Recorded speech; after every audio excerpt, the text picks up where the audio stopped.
రైతులకు urea, DAP ఎరువుల పంపిణీని మరింత పారదర్శకంగా నిర్వహించేందుకు ప్రభుత్వం సరికొత్త విధానాన్ని అమలు చేస్తుందని మార్కాపురం జిల్లా కలెక్టర్ ఎం విజయ సునీత తెలిపారు. అందరికీ నమస్కారం. మన మార్కాపురం జిల్లాలో ఎరువుల పంపిణీ గురించి ఒక అప్డేట్ ఇవ్వడానికి ఈరోజు ప్రెస్ మీట్ని ఏర్పాటు చేయడం జరిగింది. మన జిల్లాలో దాదాపుగా 1,50,000 మంది రైతులు ఉండగా ఇప్పటికే ఏపీ ఎయిమ్స్ 2.0 ద్వారా దాదాపుగా 1,17,000 మందికి పైగా రైతులు యాప్ ద్వారా రిజిస్ట్రేషన్ చేసుకోవడం జరిగింది. ముఖ్యంగా మనకి దాదాపుగా ఈ నెట్సోర్ ఏరియా చూసినట్టయితే కేవలం 4,000 హెక్టార్స్లో మాత్రమే ఇప్పుడు కాటన్, అదేవిధంగా మెయిజ్, ఇతర పంటలు సాగు చేయడం జరుగుతుంది. ముఖ్యంగా వర్షాధార ప్రాంతం కాబట్టి ఖచ్చితంగా మరి ఈ మాన్సూన్ని బట్టి మనం నెట్సోన్ ఏరియా అనేది ఇంకా ముందు పెరిగే అవకాశం ఉంది.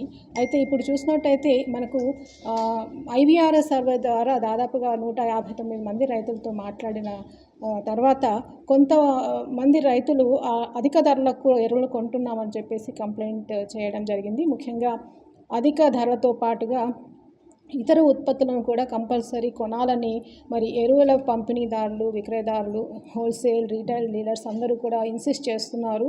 అదేవిధంగా అధిక ధరలకు దాదాపుగా ₹450 లేదా ₹500 పైగా వారు అమ్మడం జరుగుతుంది అని కంప్లైంట్స్ రావడం జరిగింది. ముఖ్యంగా కనిగిరి, గిద్దలూరు, పామూరు, ఈ పెదారవీడు, బెస్తవారిపేట ఈ మండలాలు ఈ రకమైనటువంటి ధోరణి కనిపిస్తోంది. ఇప్పటికే దీని మీద టాస్క్ ఫోర్స్ను కూడా ఏర్పాటు చేసి కొంత వారందరికీ కూడా అవేర్నెస్ క్రియేట్ చేసినప్పటికీ కూడా ఈ ధోరణి అనేది కొనసాగడం కరెక్ట్ కాదు. ముఖ్యంగా ఇప్పటికే ఒక డీలర్ను కూడా సస్పెండ్ చేయడం జరిగింది. వారి లైసెన్స్ను కూడా రద్దు చేసే చర్యలు కూడా తీసుకోవడం జరుగుతుంది. ముఖ్యంగా రైతులందరికీ విజ్ఞప్తి ఏంటంటే మీరందరూ కూడా మీరు ఏపీ ఎయిమ్స్ ద్వారా ముఖ్యంగా రిజిస్ట్రేషన్స్ కంప్లీట్ చేసుకుని ఏపీ ఎయిమ్స్ ద్వారా మాత్రమే ఈ ఎరువులను కొనుగోలు చేయాల్సిందిగా కోరడమైనది. అదేవిధంగా హోల్సేల్ డీలర్స్, రీటైల్ డీలర్స్ మీరందరూ ఎట్టి పరిస్థితుల్లో విడిగా అమ్మడానికి వీల్లేదు. మీరు ఖచ్చితంగా ఏపీ ఎయిమ్స్ ద్వారా మాత్రమే ఈ ఎరువుల పర్చేస్ లేదా సేల్ అనేది జరగాలి.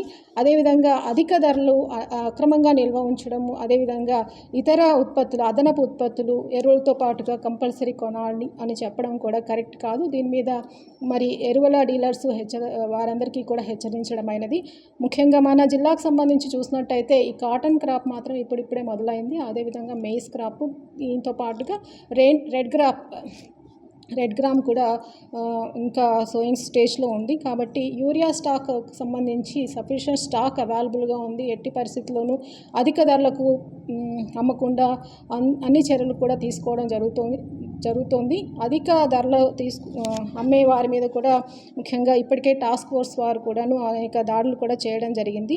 మరి యూరియా స్టాక్ అవైలబిలిటీని చూసినట్టయితే దాదాపుగా 12,000 మెట్రిక్ టన్స్ ఇప్పటికే మనకు అవైలబుల్గా ఉంది. అదేవిధంగా DAP చూసినట్టయితే దాదాపుగా 4,400 టన్నులకు పైగా అవైలబుల్ ఉంది. కాబట్టి ఎట్టి పరిస్థితుల్లోనూ ఇందులో ఎటువంటి ఆందోళన అవసరం లేదు. ముఖ్యంగా శాస్త్రీయ పద్ధతిలో శాస్త్రవేత్తలు మనకు సిఫారసు చేసినటువంటి మోతాదు లేదా పరిమాణం మేరకు రైతులకు యూరియా, అదేవిధంగా ఇతర ఎరువులు కూడా అమ్మడం జరుగుతుంది. దయచేసి రైతులందరూ కూడా APMs ద్వారా మీ రిజిస్ట్రేషన్ చేసుకుని మరి ఈ విషయంలో కంపల్సరీ మీరు అందరూ కూడా సహకరించాలని కోరుతున్నాము. అదేవిధంగా ఎరువుల పంపిణీకి సంబంధించి ఎవరైనా అధిక ధరలు, అక్రమ నిల్వలు, అదేవిధంగా అదనపు ఉత్పత్తుల మీద ఇన్సిస్ట్ చేసినట్టయితే వారి మీద మాత్రం ఖచ్చితంగా మరి చట్ట ప్రకారం చర్యలు తీసుకోవడం జరుగుతుందని ఈ సందర్భంగా తెలియజేస్తున్నాను.